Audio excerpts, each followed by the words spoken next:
This is Celebok, and I'm here with two lovely INFJs, Pneumoceptor and LadyLullaby. Hello. How's everyone doing? Good. How are you doing? I'm doing fine. So, um, so we are at the moment waiting for one other person to join us. A certain ESFP, and I'm sure a lot of you know just how it can be waiting for an SP. I am one myself, so I'm certainly guilty of being flaky about this stuff. But I'm the host of this chat, so that's why I'm here. So what we are planning to do, if the ESFP ever shows up, is to discuss the SN divide, which is a topic that I've done a video on myself, and I know Pneumoceptor has actually multiple times asked the question, like, do sensors feel the SN divide the same way intuitives do? And it turns out that different people have different views or different experiences with the SN divide, and so that's why I wanted to set up this chat, just to kind of compare my experiences with the ESFP's experiences, whose name I still have yet to mention in this broadcast. But otherwise, we're just gonna kind of hang out just for a few minutes longer, and just kind of. Should we avoid the SN divide topic, because that will happen at a later date if necessary? I'm still kind of hoping it will. I mean, okay. that was the original plan, just to kind of have me and the other guy just kind of compare our different experiences, and kind of have you guys, you intuitives, kind of ask questions as they come up, and just kind of I don't know. I mean, I didn't really have like a specific agenda other than just like the general, have like the two of us compare notes and just kind of get a discussion going based on that. Whereas me, like I kind of feel like I've already given. We lost you. But if either of you. Wayne, you're cutting in and out, but it'll probably just need to catch up. This happens sometimes. Yeah. There we go. Okay. I think I saw on one of the personality forums that the SP in question, he would love to be mentioned, regardless of what the reason is. I don't know why we're avoiding his name. He loves to be mentioned. He said that he doesn't even have a Google Calendar. He doesn't use a calendar. Oh, that's right. And I think he wasn't joking. Yeah. So it'd be interesting to see if other SPs or ESFPs would agree that they just kind of see what happens each day, but don't necessarily plan. Yeah. I mean, for me, it's like if I'm scheduling something with other people, that's like so unusual for me that I just automatically remember it. So I think it might be an introvert-extrovert difference. Yeah, that's a good point. That's a good point. Well, I've often wondered how, I mean, the stereotype of SPs is very go with the flow in the moment, but when you're a TI Dom, that seems actually a little counter to that, to me. So I often wonder how the interplay is inside of you. Did you see that, Wayne? You kind of cut out a little bit. Did you hear what I said? Yeah, I didn't hear most of that. I think okay. There's a bad connection somewhere. Yeah, this happens. Yeah. I was saying SPs tend to be like in the moment, see what happens, go with the flow, but you're a TI Dom, and TI seems to not be that at all.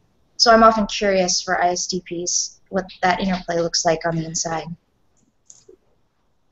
I think if I'm just by myself, that's kind of like when I'm alone, that's kind of like my normal state of being, and so in those moments, I just kind of go with whatever I feel like doing and whatever comes up. It's only when I'm trying to organize anything with other people that I'm like consciously aware that, oh, I need to be there, show up at a certain time or call at a certain time, because otherwise that person's just going to be hanging. So it's like I'm aware of those moments, and so like I said, it's just it's rare for me to actually plan stuff with people. And so, like, I tend to remember those things. Mm-hmm. Whereas, if it was like if I did this all the time, and like I had like multiple people trying to get together on this one weekend, and I would have to keep somehow keep that organized, which is not natural for me to do. But I think I would imagine if I were in that position, I might forget things, or I might accidentally double book things. Flaky and disappoint people every now and then. Okay. Yeah, my brother that was ISTP. Enough that I just tend to remember it. He never did. Like it was so spontaneous. It was always with my brother, like the day of, hey, I'm going hiking. Do you want to come with me? So I think I'm gonna go rent a kayak. Does that sound cool? Like you had to be ready to go when he called, or you just didn't do stuff with him. Yeah. Yeah. Did you adapt? Because he wasn't around very much, I would like cancel stuff. Yeah. Oh, okay. Because I would try to remind him, oh, this would have been fun to know about on Monday since we're doing it. I guess our window, so sure, I'm game, and I would drop stuff. Yeah. Okay. Well, actually, yeah. For me, I tend to do that too. Like if I just kind of like decide, oh, I feel like going out, hiking and on this one thing, or I feel like going swing dancing at this. I heard there's a live band playing. I might send out, like, post on Facebook or send out a message to people saying, hey, do you want to go and do this? But it's like I don't really care if other people show up or not because I plan to do it anyway. Exactly. So. Okay. But whereas if other people do the same thing to me, I'm more likely to decline just because I'm not really feeling like doing that at that moment. Mm. But do you like being invited to things in advance? How does that feel? Yeah, usually I do, just so that I know, and I usually won't even accept the invitation until the last minute. Yes. We're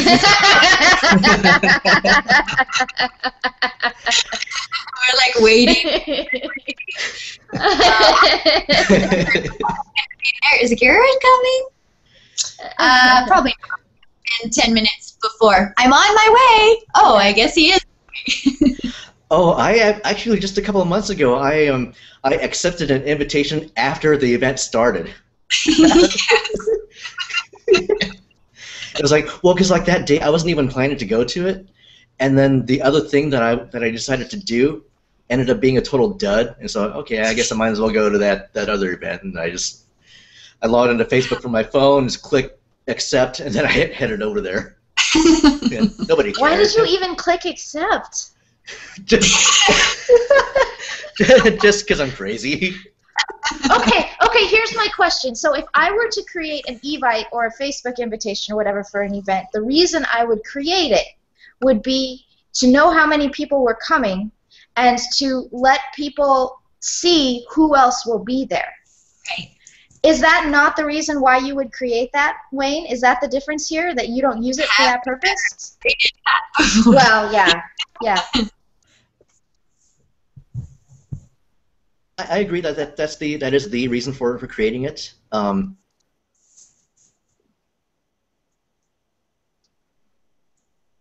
Events get organized, and so, but it's like and I actually used to be pretty good about accepting or declining evites or even clicking maybe, but yeah, I think nowadays I've gotten to the point where I realize like most people who send me evites don't really care whether I show up or not, because most of them are more like, I'll just send out to everybody I know. And so like even this one that I was just talking about, it was like it was a CD release show, and so it was more like I was just going to be a participant in the audience, and so I think the people who organized the event probably didn't even notice whether I was there or not. And so and yeah, I I wouldn't care about those. I wouldn't respond to those either. Yeah. But yeah, for things like like potluck dinners, I know that they're depending on like who's going to bring what kind of food, and so I'm a little bit more considerate about those. Although nowadays I'm probably more likely just to decline, just because I don't want to make that sort of commitment. But yeah. How bizarre to have everything within you, or not everything, but have a lot inside of you fighting against any type of scheduling. That would be hard. Like how very, very different than my experience in life your experience must be, Wayne. Yeah. Oh, well, yeah, because I feel like I'm usually surrounded by J types, especially SJs, or specifically ESFJs, who just like just can't. I can tell you have some interactions.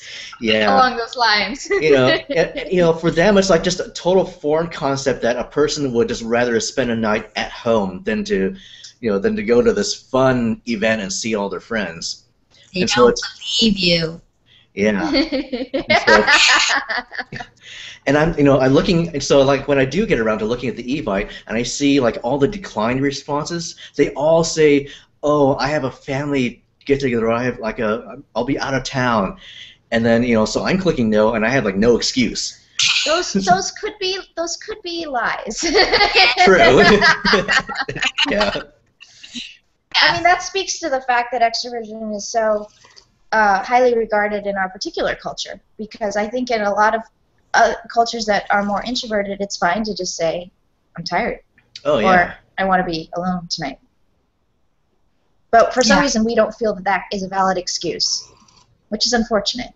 Yeah, that's true. Usually because we've experienced, well, what do you have going? Well, where are you going to what are you doing? Yeah, I know. Yeah. Like, whenever I say no, I already have, like, 5 different things waiting to answer. Yeah. Yeah. Yeah. Yeah. Yeah. And then you have to be so careful. Well, then I have to be so careful with the wording so that I'm not lying. And then really that's lying anyway. It's just like, I just want to say I don't want to. And it's no reason. But Wayne, see, that might be a little bit of FE in that I care very, very much whether that hurts the other person's feeling. And maybe that's not necessarily as high on your radar. Yeah. Although when I'm talking with ESFJs or ENFJs, like the FE DOMs, I tend to be more aware of their feelings, just because they make me aware of it. Yeah. So it's like, well, like I can tell if I start to say no, I can't make it. I can tell that they're disappointed, and so it's like, well, if they want to know why, then I know that just me saying, oh, I just don't feel like it, I know that's gonna disappoint them even more. Yeah. It's too bad. Or especially sometimes they'll ask leading questions like, oh, that's too bad, you're busy. And like, yeah, I just kind of go, yeah, something like that, yeah. Yeah. Okay, so you have ENFJs in your life too, Wayne? Just one that I can think of, or one, that I'm aware of. You talk a fair amount about ESFJ dynamics in your life. How does that differ than ENFJ, if at all? Good question. It's hard to say because the one ENFJ, or the one confirmed ENFJ, I don't really talk with that often. Okay. I mean, she does go to my church, and I see her like almost every week. But our interactions are just kind of like, oh, hey, how's it going? How's your week going? That's pretty much it. And in fact, I probably would have guessed she was an ESFJ if I hadn't really gotten to know her about 5 years ago. Oh, she's actually the ENFJ I talked about on the ISTP. You showed her your video, or you told her about your channel? Okay. Yeah, one that I went on one date with her. Yeah. So I mean that's actually the only reason I know she's an ENFJ, because when we talked, like she would go into like these, like these deep analyses of whatever we're talking about, and like she's like I can tell ESFJs just go through like the details of what they did on the the previous week or the weekend. But yeah, this ENFJ would come up with like these theories about like what is this one thing, like we're talking about like the end times, and she would like interpret like the actions of President Obama, and like like how some people think. Yeah, ESFJ probably is not going to do that. Yeah. But who knows? I mean, my mom's ISFJ, and she would do that. Yeah. Some of it is just interest, I think. Yeah. But yeah, we had some really deep conversations like when we hung out, and so yeah, I mean, she just does not seem interested at all in knowing details of what I've been doing. She's more like, she'll ask me like like what has God been teaching you, or like what do you think this means, or what is if I tell her like I'm struggling at work, she'll ask me like what do you think this means, as far as like, do you think you're in the right job, or do you think there's some other issue that that you might need to seek help with, and then it'll just kind of like go off from there to like some. Do you find it gets real personal real fast? It gets what? Real personal real fast. Yes. Yeah, I once joked that every time I have a discussion with her, like I end up walking away thinking like I need to change something, some major thing about my life. So. Yeah. So, based on how you're describing your interactions with her, it seems like it's more palatable to you than ESFJ interactions. Am I overinterpreting? It depends on what I'm. As my famous line, it depends on the situation. That's true. Answer. No, but it's true. But yeah, if I'm just like, if I'm at church taking a coffee break and just stopping by and like just having a brief chat, the ESFJ is fine. Like we'll just talk about like what we did that week, or just like what's what movies are playing, and or whatnot. The ESFJs get tiring after about 15 minutes, because then it's like, well, we've talked about like how long can we spend talking about movies, or vacation details, or dog sitting, or whatever she's been doing. But yeah, if I'm talking with an ENFJ, then we can just kind of go on and like lose track of time, and get really deep and personal, and it's I don't really care if it gets too personal, because I usually see that as a good thing. It's even though it's slightly uncomfortable, I kind of tend to think it's probably at least more productive than just like just 20 minutes of small talk. Yeah. Does the ENFJ ever get into extroverted sensing mode with you? Do you ever bring that out in her? Or is it always her doing NIFE stuff? I don't bring it out in her, but I know other people do. Okay. Like I know she likes to go out and have fun dancing. It's just I very rarely, because I know I'm not that close with her. But yeah, I know that does come out in her. Like, well, I guess for her, SE is what, tertiary. Right. So yeah, I do see it as like kind of like going back to the whole child function terminology. I do see that in her, where SE to her is just total used for fun, when she has time for fun.